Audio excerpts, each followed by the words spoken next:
Hello and welcome to our live news update. I am Olubenga George. The headlines. 29-year-old APC candidate wins in Imo Reps election.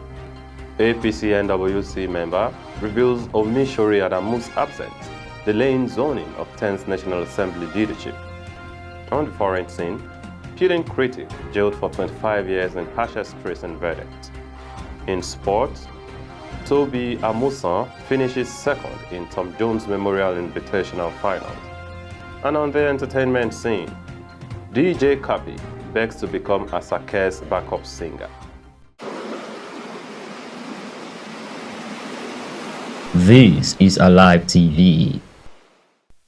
The news in detail. Candidate of the All Progressives Congress, Akarachi Amadi, has emerged as the winner of the supplementary election for the Umbaitoli Ikeduru Federal Constituency of Imo State held on Saturday. The 29-year-old was declared victorious by the Independent National Electoral Commission returning officer in the state, Professor Boniface Okoro.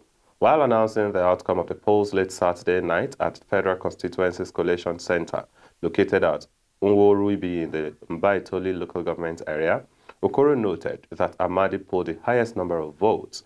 According to the resident electoral commissioner, the APC candidate polled 21,372 votes, while his closest rival, Uche Ogbuagu of the Labour Party, scored 18,296 votes. The incumbent and the candidate of the All Progressive Grand Alliance, Henry Nwawuba, garnered 7,202 votes.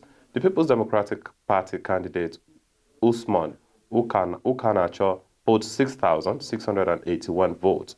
Chinonso Uba of African Democratic Congress scored 4,100 votes, while Godstime Chukwunuikem of the Social Democratic Party got 246 votes. Alive News understands that the Amadi was celebrated in the area immediately the 29-year-old was returned as the winner of the election. Meanwhile, a senior advocate of Nigeria, Michael Zekome, has reacted to the declaration of the All Progressives Congress candidate Aisha Dairu Binani as the winner of the governorship election in Adamawa State. As earlier reported by the media, the state resident electoral commissioner, Hudu Yunusa Ari, had on Sunday declared Binani as the winner of the governorship election. A member of the National Working Committee of the All Progressives Congress has lamented over the absence of the party's national chairman, Abdullahi Adamu, and the national secretary, Iyola Omishore. The NWC member noted that their absence has stalled the meeting of the party's leadership to discuss and resolve the zoning arrangement of the 10th National Assembly. According to the NWC member, there is no way a decision will be taken without a properly convened NWC meeting. The National Working Committee member, who spoke with the press on condition of anonymity, said the zoning of the leadership of the principal officers of the 10th Assembly is a sensitive issue that requires the involvement and input of the NWC. But as worrisome as it may sound, there has not been a properly convened meeting of the NWC since the conclusion of the presidential election on February 25. He says it is really a thing of concern because there is no solution at sight since both the chairman and secretary are currently not around to convene the meeting where decisions concerning zoning of the principal officers of the 10th Assembly will be discussed and resolved. On the foreign scene, outspoken Kremlin critic Vladimir Kara-Murza was jailed for a quarter of a century by a Moscow court on Monday, the harshest sentence of its kind since Russia invaded Ukraine after being found guilty of treason and other offenses he denied. Kara-Murza, 41, a father of three, and an opposition politician who holds Russian and British passports, spent years speaking out against President Vladimir Putin and lobbied Western governments to impose sanctions on Russia and individual Russians for purported human rights violations. State prosecutors who had requested the court jail him for 25 years had accused him of treason and discrediting the Russian military after he'd criticized what Moscow calls its special military operation in Ukraine. In a CNN interview broadcast hours before he was arrested, Kara-Murza had alleged that Russia was being run by a regime of murderers. He had also used speeches in the United States and across Europe to accuse Russia of bombing civilian targets in Ukraine, a charge Moscow has rejected. After hearing his sentence on Monday, Kara-Murza, who was calmly listening to proceedings inside a glass courtroom cage, dressed casually in a jacket and jeans, said Russia will be free, a well-known opposition slogan. In his final speech to the court last week, Kara-Musa compared his trial, which was held behind closed doors, to Joseph Stalin's show trials in the 1930s. He had declined to ask the court to acquit him, saying he stood by and was proud of everything he has said.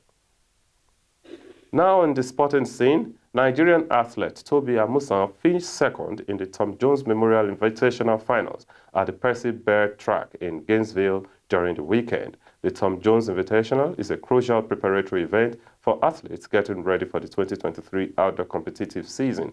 Amusan raced in her second competitive event on Saturday after successfully defending her Diamond League 100-meter hurdle title in September 2022 with a performance that set meeting record of 12.29 seconds. Recall that when Amusan became the first Nigerian to win a gold medal in the 100-meter hurdles event in 2022, her time of 12.12 seconds remains the benchmark of the hurdles. In her first outing in the 2023 outdoor season, the current world champion in the 100-meter hurdles finished in the tournament with a time of 12.59 seconds. Nia Ali of the United States finished first to win gold in the tournament after finishing with a time of 12.53 seconds. The 2022 global indoor champion from the Bahamas, Divine Charlton, finished third with a time of 12.64 seconds.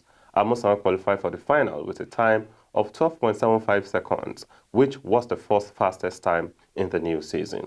The fastest time in the preliminary stage was set by 2019 gold champion Ali with a wind-aided 12.55 seconds, beating out Daniel Williams of Jamaica, who finished in 12.64 seconds. And in the entertainment scene, Nigerian billionaire's daughter, female disc jockey Florence Otedola, popularly known as DJ Cuppy, has revealed her intention to become one of the backup singers to Nigerian musician Asake. As reported by Alive News, the Gelato crooner, who has an album and many singles to her credit, made a plea via Instagram post on Sunday. DJ Cuppy solicited help from the public to enable her to accomplish the desires to become a backup singer to the YBNL artist. Meanwhile, singer Easy's account officer, the HN1C, has opined that the singer is way richer than his girlfriend, Temi Otedola, and her sister, DJ Cuppy, in the absence of their father, Femi Otedola's money. Capital P, via his verified Twitter handle on Thursday, whilst wondering the reasons people used to sing as a point of contact when seeking to meet a rich man's daughter, said the singer wasn't broke as many presumed. He further stressed that in the absence of the billionaire's money, the two sisters stood no chance with the singer. And that's all on News Update. Thanks for joining. I'm Uzbenga George.